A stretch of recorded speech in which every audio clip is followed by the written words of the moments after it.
Rexisvan, the Hangman. The silent sadist used to dock the arms of dregs with his bare hands.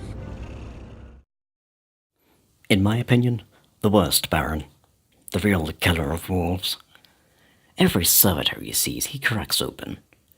As for the audio fragment on the Hangman, I found it in a straight servitor in the slums of the Baron's current base of operations. It was Rexis Vaughn who saw to the final days of the House of Wolves.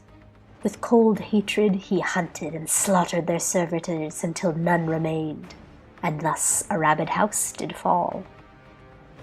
But Rexis Vaughn's rage was not sated, as the wolves alone were not the architects of his fury.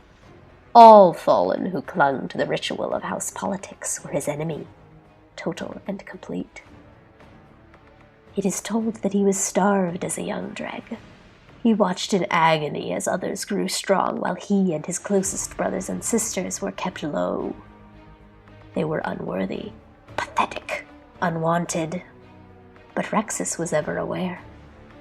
He saw the lie of the Archon's worship, how servitors were revered upon a pedestal of godhood as a means to control the masses. Maybe there was a time when the fallen theology was one with greater concerns.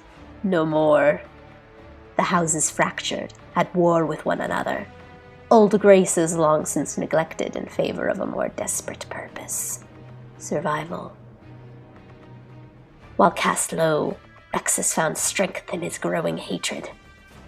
Only when he found common disdain among those twisted outcasts who would call themselves scorned, who wore their hated derision as a badge of honor, did Rexis also find an outlet for his anger.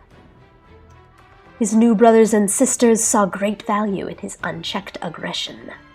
They were all a bit mad in their own right, all a bit twisted.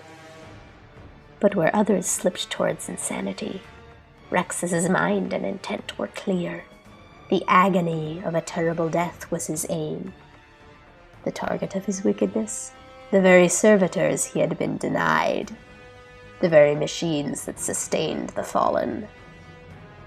He would tear and slice and rend their metal until their hissing deaths rang across the shore, the reef, the entire system.